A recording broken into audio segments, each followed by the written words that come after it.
Hello guys, कैसे हैं आप? हाजिर हो आई एम ज़ॉम्बी की एपिसोड 17 के साथ।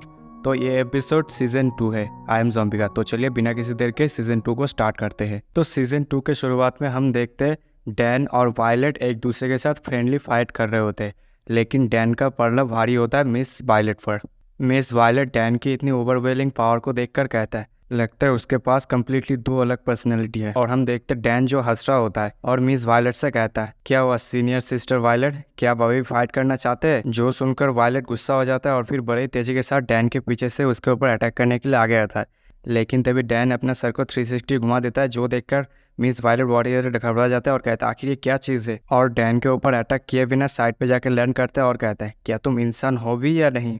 लेकिन तभी डैन बड़े तेजी के साथ अपने गन से मिस वायलेट के ऊपर फायर करता है और हम देखते हैं मिस वायलेट उसकी बुलेट को डॉज कर रहा होता है। और डैन हंसते हुए मिस वायलेट से कहता है सीनियर सिस्टर वायलेट, क्या आपको नहीं लगता अब मैं एक प्रेसिडेंट बन सकता हूँ? फिर हम देखते हैं वो दोनों ही लगातार फाइट कर रहा होता है, जो देखकर मिस वायलेट थोड़ा चिढ़ जाता है और डैन की तरफ तेजी से बढ़ते हुए कहता है अगर ऐसी बात है तो तुम्हें अपना स्ट्रॉन्गेस्ट स्किल दिखाना चाहिए। जो सुनकर डैन थोड़ा रोर लगाता है और हम देखते हैं उसके सेल में थोड़ा चेंज हो जाता है। लेकिन तभी मिस वायलेट आकर उसे एक स्लैश मारता है जिसका नाम हॉरिजॉन्टल स्लैश होता है। और हम देखते हैं उस स्लैश की वजह से डैन का जो गन था वो बुरी तरीके से टूट गया होता है। तभी डैन मिस वायलेट से कहता है सीनियर सिस्टर वायलेट, आप तो अपना बेस्ट भी नहीं दे रहे, तो फिर मैं कैसे अपना स्ट्रॉन्गेस्ट स्किल यूज कर सकता हूँ अगर आप इस तरह के करते हो तो। तभी हम देखते हैं मिस वायलेट बड़ी तेजी के साथ डैन के ऊपर अपनी स्वॉर्ड से अटैक कर देते हैं और हम देखते हैं डैन जो बीच में से दो टुकड़े हो जाते हैं और डैन हंस रहा होता है, जो देखकर मिस वायलेट थोड़ा कंफ्यूज हो जाता है और कहता है आखिर इसने डॉज क्यों नहीं किया। लेकिन तभी हम देखते हैं डैन जो अपने आप को रीजनरेट कर लेता है, जो देखकर मिस वायलेट कहता है आखिर ये कैसे हो सकता है। और हम देखते हैं डैन अपने आप को रीजनरेट कर लेता है और हंस रहा होता है, जो देखकर वायलेट उससे दूर चला जाता है और कहता है ये बहुत ही ज़्यादा घटिया है, आखिर ज़ॉम्बी ने इसके साथ क्या किया। तभी डैन मिस वायलेट से कहता है क्या हुआ, क्या मैं अभी भी प्रेसिडेंट बनने लायक नहीं हूँ क्या? कहते डैन बड़ी तेजी के साथ आकर मिस वायलेट के मुंह पे एक पंच मारता है, जिसके चलते मिस वायलेट दूर दीवार पर जा टकराता है। और मिस वायलेट डैन से कहता है ठीक है रुक जाओ, मैं हार मानता हूँ। और डैन आके उसके सामने रुक जाता है और फिर वो अपने स्किल को डीएक्टिव कर देता है और मिस वायलेट से कहता है सॉरी मिस सिस्टर, मैंने आपके साथ गलत किया, क्या आप मुझसे नाराज़ हो? ये मैं करना नहीं चाहता था। जो सुनकर मिस वायलेट कहता है क्या तुम सच में कोई ज़ॉम्बी नहीं हो क्या ज़ॉम्बी के काटने के बाद? जो सुनकर डैन कहता है नहीं, बल्कि मैं पूरा दिन कल लैब के अंदर खुद का एग्जामिनेशन किया, मेरी बॉडी के सारे सेल नॉर्मल है, उसमें कोई भी चेंजेस नहीं है। जो सुनकर मिस वायलेट डैन से कहता है अगर ऐसी बात है तो फिर तुम कैसे एक्सप्लेन करोगे तुमने अपने हेड को 360 डिग्री रोटेट किया और तुम अपने आप को रीजनरेट भी कर लिए। जो सुनकर डैन सोचते हुए कहता है मुझे नहीं पता, लेकिन मुझे एहसास हुआ कि मैं अपने आप को ट्रांसफॉर्म कर सकता हूँ जब तक मैं चाहूँ, मुझे कोई डिफरेंट फील नहीं हुआ। और जब मैं खुद को कमज़ोर महसूस करता हूँ तब मैं खुद को एक इंजेक्शन लगा लेता हूँ, जिसके चलते मैं और भी ज़्यादा स्ट्रांग हो सकता हूँ। और सबसे बड़ी बात, इसका कोई साइड इफेक्ट नहीं है, बल्कि मैं इसे कई समय से यूज़ करते आया हूँ। जो सुनकर मिस वायलेट थोड़ा अजीब सा मुंह बना लेता है, जो देखकर डैन कहता है क्या हुआ सिस्टर, कुछ गड़बड़ है क्या? जो सुनकर मिस वायलेट उसे धक्का देते हुए कहते हैं चल जल्दी से मेरे साथ से हटो। जो सुनकर डैन कहता है क्या आप जा रहे हैं? और हम देखते हैं मिस वायलेट वहाँ से बड़ी तेजी के साथ भाग जाता है, जो देखकर डैन कहता है अरे सीनियर सिस्टर क्या हुआ? जो सुनकर वायलेट कहता है ये तुम्हारा बिजनेस नहीं है, अपने काम से कम रखो। तभी मिस वायलेट का सिक्योरिटी आकर कहता है प्रेसिडेंट आखिर आप कहाँ जा रहे हैं? जो सुनकर मिस वायलेट कहता है एज सिटी। और हम देखते हैं वो बड़ी तेजी के साथ एक प्लेन में आके चढ़ जाता है और वो प्लेन उड़ते हुए एज सिटी में लैंड करता है और फिर वो प्लेन से जल्दी से उतरकर बड़ी तेजी के साथ भागने लगता है, जो देखकर उसका सेक्रेटरी कहता है अरे प्रेसिडेंट मेरे लिए रुको। और फिर हमें ज़ॉम्बी टाउन का काउंसिल हॉल दिखाया जाता है, जहाँ पर हम देखते हैं वो सभी ज़ॉम्बी और उनके जो 5 गार्डियंस है वो सभी मीटिंग कर रहा होता है, जहाँ पर ज़ॉम्बी उन सभी से कहता है तो यार यहाँ पर एक थोड़ा सा कंफ्यूज है, क्योंकि इन सभी का नाम जो पहले था वो अभी चेंज कर दिया है। जो भी हो हमें क्या, हम भी बाद में जाके पता चलेगा किसका नाम क्या है। तो जैसा भी हो हम कहानी को कंटिन्यू रखते हैं, जहाँ पर ज़ॉम्बी फुड से कहता है फुड अज़ूरा फ्लावर डिस्ट्रिक्ट का रिस्पॉन्सिबिलिटी तुम्हारे ऊपर होगा, और गैंग सिटी का पुलिस डिपार्टमेंट का हेड होगा, और लैंग तुम सिविल एडमिनिस्ट्रेटर का हेड होंगे। और हाँ ब्लैकी, जो सुनते ब्लैकी खड़ा हो जाता है और कहता है यस प्रेसिडेंट। जो सुनकर ज़ॉम्बी ब्लैकी से कहता है तुम हमारे सिटी के ट्रेजरी हॉल का रिस्पॉन्सिबल रहोगे, तुम्हारे ऊपर आज के बाद से हमारे सिटी के जितने भी पैसा वगैरह सब कुछ होगा वो तुम्हारे अंडर मैनेजमेंट होगा, तुम्हें हर एक किसी का अकाउंट ज़ॉम्बी सिटी के ट्रेजरी रूम में सेंड करना होगा। तभी हम देखते वायलेट वहाँ पर हाँफते हुए आ जाता है, जो देखकर ज़ॉम्बी उससे कहता है अरे मिस वायलेट बहुत समय हो गया आपसे मिले हुए। तभी हम देखते वायलेट दौड़ते हुए ज़ॉम्बी के पास आता है, जो देखकर ज़ॉम्बी कहता है मिस वायलेट अब अच्छे टाइम पर आए हैं, मैं आपको ढूंढने ही वाला था, हम अपने सिटी की रिपोर्ट आपको देने ही वाले हैं। तभी हम देखते मिस वायलेट ज़ॉम्बी के पास आता है और कहता है अपने मुंह खोलो। और जैसे ही ज़ॉम्बी अपना मुंह खोलता है वैसे ही अपना हाथ वो ज़ॉम्बी के मुंह में दे देता है, जिससे ज़ॉम्बी उसे काट लेता है। ज़ॉम्बी की काटने के बाद वायलेट वहाँ से जाते हुए कहता है वो तुम्हारा शुक्रिया, और हाँ, तुम जो कर रहे तो वो करते थे। अचानक से ये देखकर ज़ॉम्बी मनी मन कहता आखिर ये क्या चीज़ था। फिर हम देखते वायलेट उस काउंसिल हॉल से बाहर निकल जाता है और उसका सेक्रेटरी कहता है प्रेसिडेंट आप तो बहुत ही ज़्यादा तेज है। तभी उसका सेक्रेटरी कहता है प्रेसिडेंट क्या आप भूल गए उस स्पाई के साथ क्या हुआ था। अब भूलो मत, वो लोगों का माइंड भी कंट्रोल कर सकता है।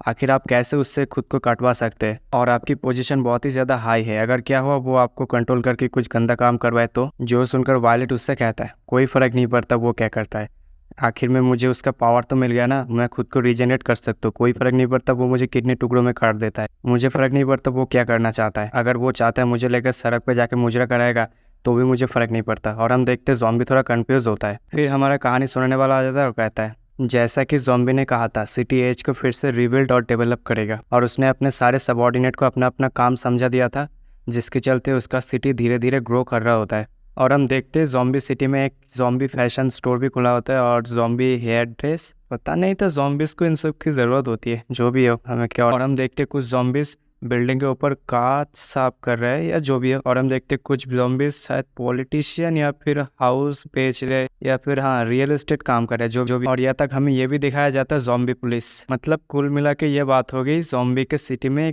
मतलब अलग ही राज चल रहा है, जो भी है। और हम देखते ज़ॉम्बी बिल्डिंग के खड़ा होकर चाय पीते हुए एक मुस्कुराहट देता है, और कहानी सुनने वाला कहता है जैसा कि उन लोगों के किंग मतलब ज़ॉम्बी जो अपने लाइफ को एंजॉय कर रहा है। फिर यहीं पर सीन कट हो जाता है और हम देखते हैं उसी लड़की को जिसको हमने सीजन 1 के एंड पे देखा था, जो ज़ॉम्बी के प्रोफाइल देखते हुए कहता नाम ज़ॉम्बी, पर्सनैलिटी ओवरपुश, जिसके पास कोई भी आउटस्टैंडिंग पर्सनैलिटी नहीं है। मुझे बिल्कुल भी समझ में नहीं आ रहा आखिर बियॉन्डर एकेडमी के लोग उसे कैसे एक सिटी का प्रेसिडेंट अपॉइंट कर सकते हैं। जो सुनकर उसका एक सेक्रेटरी कहता है इंस्पेक्टर चैन मैंने सुना है स्टील का चीफ भी उस एकेडमी के साथ है। उसने कहा है बियॉन्डर एकेडमी के लोग ने ज़ॉम्बी को प्रेसिडेंट बनने के लिए इनवाइट किया था, वो उसके बारे में ही बात कर रहा था। जो सुनकर इंस्पेक्टर चैंग कहता है ये नॉर्मल है एकेडमी के बीच में कंपटीशन होना, ये ऐसा नहीं है कभी हम उससे अपना पीठ दिखाए। मुझे वो ज़ॉम्बी वाला पर्सन बिल्कुल भी पसंद नहीं है, उसके पास कोई लीडर बनने का कोई भी क्वालिटीज़ नहीं है। क्या हो अगर वो इंसान ना होकर एक ज़ॉम्बी हो। जब तक ये मुझे पता नहीं चलता तब तक मुझे खुद के ऊपर ध्यान देना होगा। फिर सीन यहीं पर ही कट हो जाता है। फिर हमें नॉर्थ पोल का सीन दिखाया जाता है जहाँ पर एक हेलीकॉप्टर उड़ के जा रहा होता है, और हम देखते हैं एक बड़ी सी शिप को भी दिखाया जाता है, जहाँ पर हम देखते हैं उस शिप से कुछ लोग उतरकर उस नॉर्थ पोल पर आया होता है, जहाँ पर एक लड़का एक बूढ़े आदमी से कहता है हेलो प्रोफेसर स्ट्रेंथ। जो सुनकर प्रोफेसर स्ट्रेंथ कहता है मैंने सुना है उन लोगों ने एक एंशिएंट पीपल का लाश डिस्कवर किया है इधर। जो सुनकर वो लड़का कहता है हाँ ये लाश सूखा हुआ है, उन लोगों का अंदाजा है ये 1000 साल पुराना है। हम उसके ऊपर कुछ एक्सपेरिमेंट कंडक्ट कर सकते हैं, जिसके लिए हमें 500 मीटर की आइस क्यूब को पिघलना होगा। हम उसे एक्सट्रैक्ट करने के लिए क्रेन का यूज़ कर रहे हैं अभी के तौर पर। जो सुनकर प्रोफेसर स्ट्रेन कहता है ठीक है ध्यान से, उसकी बॉडी को कोई डैमेज ना होना चाहिए। क्या ये सच में एंशिएंट वन है? तो शायद ये वही एंशिएंट वन की बात कर रहा है जिसको हमने देखा था सीजन 1 के फाइट में, जहाँ पर ज़ॉम्बी और वो दूसरा ज़ॉम्बी किंग के फाइट में देखा था। ज़ॉम्बी ने उससे एंशिएंट वन के बारे में जो भी पता नहीं जो भी ये दिखाया होता है, जो हमें आगे चल के पता चलेगा। और हम देखते हैं क्रेन के जरिए उस आइस क्यूब को ऊपर उठा रहा होता है, जहाँ पर हम देखते हैं एक आदमी कहता है शायद ये ह्यूमन सिविलाइजेशन का सबसे बड़ा डिस्कवरी है। जहाँ पर हम देखते हैं प्रोफेसर स्ट्रेन कहता है मुझे यकीन है ये एंशिएंट वन हमारी रिसर्च में हमारा एक नया ब्रेक थ्रू होगा। और फिर हमें 2 हुडी पहने हुए आदमी को दिखाया जाता है, और हम देखते हैं प्रोफेसर स्ट्रेन कहता है मैं एकेडमी के आर्कियोलॉजिकल डिपार्टमेंट के प्रेसिडेंट हूँ, लेकिन ये मेरा पहली बार है नर्वस होना। और हम देखते हैं धीरे धीरे उस बड़े से आइस क्यूब को क्रेन के जरिए नीचे उतारा जाता है, और हम देखते हैं उस आइस क्यूब के अंदर किसी का लाश दिखाया जाता है, और ये हम देखते हैं ये एक लड़की की लाश होती है। जो देखकर प्रोफेसर स्ट्रेंथ हैरान हो जाता है और कहता है अरे हाँ ये तो सच में वही है। तभी हम देखते हैं प्रोफेसर की साइड में जो तो लड़का था उसके पीछे से आकर कोई उसका मुंह बंद करते हुए उसे वहीं पर दबा लेता है। जो देखकर प्रोफेसर स्ट्रेंथ कहता है आखिर तुम लोग कौन हो और तुम लोग मेरी टीम के साथ क्या कर रहे हो? लेकिन तभी हम देखते हैं वही हुडी पहने हुआ आदमी आकर प्रोफेसर स्ट्रेंथ को धक्का देकर नीचे गिरा देता है, और वो हुडी पहने हुआ आदमी कहता है उसे सैक्रिफाइस के तौर पर यूज़ करो। और हम देखते हैं उस हुडी पहने हुए आदमी के कुछ लोग जाकर प्रोफेसर स्ट्रेंथ को मार रहा होता है और कहता है स्ट्रगलिंग करना बंद करो, हमें सिर्फ थोड़ा सा ही ब्लड चाहिए। और हम देखते हैं वो जो हुडी पहने हुआ आदमी था वो शायद एक एल्फ था और पता नहीं जो भी है। और हम देखते हैं उसके साथ एक लड़की भी होती है। फिर हम देखते हैं वो हुडी पहने हुआ आदमी जाकर उस बर्फ़ को वहीं पर ही तोड़ देता है, और हम जिसके चलते हम देखते हैं वो बर्फ़ वहीं पर ही टूट जाता है। फिर हम देखते हैं बर्फ़ टूट गया होता है, और उस बर्फ़ के अंदर से जो मैंने पहले लाश कहा था वो लाश नहीं बल्कि एक लड़की की बॉडी है जो अभी भी जिंदा है, उसके सामने वो लोग घुटने टेकते हुए कहता है, ब्लड क्वीन आपका जय हो। हम उम्मीद करते हैं हमारे ब्लड क्वीन हमारे लाइफ और हमारे विथ को स्टेब्लिश करने में मदद करें। तभी वो ब्लड क्वीन उनसे कहता है, मेरे सवाल का जवाब आप, क्या वो ज़ॉम्बी अभी भी जिंदा है? जो सुनकर वो एल्स वाला आदमी कहता है, हाँ मैजेस्टी, वो ज़ॉम्बी अभी भी जिंदा है। 1000 साल बीत जाने के बाद भी वो अभी भी अपनी जिंदगी वैसे ही गुजर रहा है, लेकिन कुछ कारण के चलते वो कुछ समय पहले पूरी ह्यूमन सिविलाइजेशन को वाइप आउट कर दिया था, लेकिन पता नहीं वो अब ह्यूमन के साथ रहने लगा है। यह तक उसने अपना एक खुद का क्लैन भी बिल्ड कर लिया है। जो सुनकर ब्लड क्वीन कहता है, ज़ॉम्बी इस बार मैं तुमसे नहीं हारने वाला। फिर हमारा सीन यहीं पर कट हो जाता है और हमें प्रोविंस एकेडमी का हेडक्वार्टर का सीन दिखाया जाता है, जहाँ पर हम देखते हैं ज़ॉम्बी चाय पीते हुए कहता है, वाह ये तो बहुत ही ज़्यादा यमी है। तभी कोई कहता है, योर मैजेस्टी आपको कोई बुला रहा है। तभी हम हेडक्वार्टर के अंदर का सीन देखते हैं, जहाँ पर सारे के सारे प्रेसिडेंट होते हैं जो हमने पिछले सीजन में देखा था। वो सब एक कमरे के अंदर देखता है, जहाँ पर हम देखते हैं किसी को एक डॉक्टर जो ट्रीट कर रहा होता है, पता नहीं जो भी है, जो देखकर मिस वायलेट कहता है, आखिर ये क्या चीज़ है, ऐसा मैंने पहले कभी नहीं देखा। जो सुनकर ज़ैंग ली को कहता है, मुझे लगता है ये ज़ॉम्बी की तरह ही है। और हम देखते हैं अंदर 2 डॉक्टर उस आदमी को बांध के रखा होता है और देखते हैं वो थोड़ा बिसार्क हो गया होता है। तो ये लड़का वही है जिसे हमें प्रोफेसर स्ट्रेंज के साथ देखा था। ज़ैंग ली को कहता है, अगर डेटाबेस के माने ये आदमी एक्सप्लोरेशन टीम का हिस्सा है, ये हमें नॉर्थ पोल पर मिला है। और शौक की बात यह है, हमारी आर्कियोलॉजिकल डिपार्टमेंट का हेड वो भी उसके साथ था, लेकिन वो अभी मिसिंग है। डेटाबेस कहता है ये ऑर्डिनरी पर्सन है, लेकिन ये जैसे तैसे करके हमारे 2 लोगों को इंजर कर दिया और हम बड़ी मुश्किल से इसे पकड़ पाए। जो सुनकर मिस वायलेट कहते हैं, तो फिर मुझे लगता है हमें कोई प्रोफेशनल को इन्वाइट करना चाहिए। फिर हमारा सीन यहीं पर कट हो जाता है। फिर हम बाहर का सीन देखते हैं, जहाँ पर हम देखते हैं ज़ॉम्बी की कार आकर वहीं पर रुक जाता है और ज़ॉम्बी की कार की दरवाज़ा खुलते ज़ॉम्बी आगे की ओर जाता है और हम देखते हैं उसके साइड पे सोल्जर खड़े होकर उसे रिस्पेक्ट दे रहा होता है। हम देखते हैं ज़ॉम्बी आकर उसी रूम में एंटर हो जाता है, जहाँ पर हम देखते हैं कई सारे लोग होते थे। तभी हम देखते हैं ज़ॉम्बी जा रहा होता है। तभी एक लड़का आकर उससे कहता है, हेलो मेरा नाम प्रेसिडेंट यंग है, मैं आयरन क्लब एकेडमी से, और तुम वही हो ना जिसने प्रोफेसर जिमा को पकड़ने में मदद की थी? जो सुनकर ज़ॉम्बी कहता है, हाँ हेलो, आपके से मिलकर खुशी हुई। कहते ही ज़ॉम्बी उधर से गुजर जाता है। तभी वो लड़का कहता है, सच में ये कोई दूसरा साइड की कैरेक्टर है, हाँ ये तो बस एक नॉर्मल ह्यूमन है। जो सुनकर एक लड़का कहता है, उसके अपीयरेंस को देखकर लग रहा है वो बहुत ही ज़्यादा कमज़ोर है, आखिर कैसे वो एक प्रेसिडेंट हो सकता है? और हम देखते वही आयरन मैन जो उस लड़के के साइड में खड़ा होता है, वो ज़ॉम्बी को देखकर कहता है, आखिर ये बंदा इधर कैसे आ गया? क्या इन लोगों को जीने का कोई ख्वाहिश नहीं है क्या? कहते ही आयरन मैन वहाँ से भाग जाता है।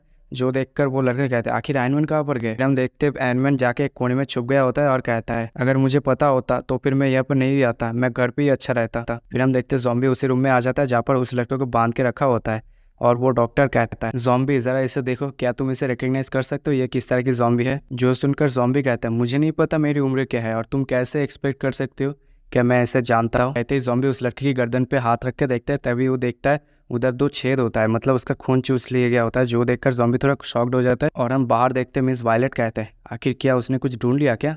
तभी हम रूम के अंदर का सीन देखते हैं, वो लड़का और जोर से चिल्ला रहा होता है, लेकिन अगले ही पल वो शांत हो जाता है और हम देखते हैं ज़ॉम्बी एक इविल से स्माइल देते हुए कहते हैं, बहुत ही ज़्यादा मज़ेदार। ज़ॉम्बी ट्रैप के लोग फिर से कहते ही वो अपनी पावर को अनलिश करता है, जिसके चलते उधर एक बहुत बड़ा शॉक वेव निकलता है, जिसके चलते बाहर जितने भी लोग थे सभी लोग उड़ जाते हैं। और हम देखते हैं ज़ॉम्बी की पावर को देखकर वो लड़का बहुत ही ज़्यादा घबरा गया होता है। और यहीं पर इस एपिसोड की एंडिंग होती है। अगर आपको ये वीडियो और मेरी एक्सप्लेनेशन पसंद आती है तो वीडियो को लाइक कमेंट शेयर कर दीजिए। मिलते हैं अगले वीडियो में, तब तक के लिए सायोनारा।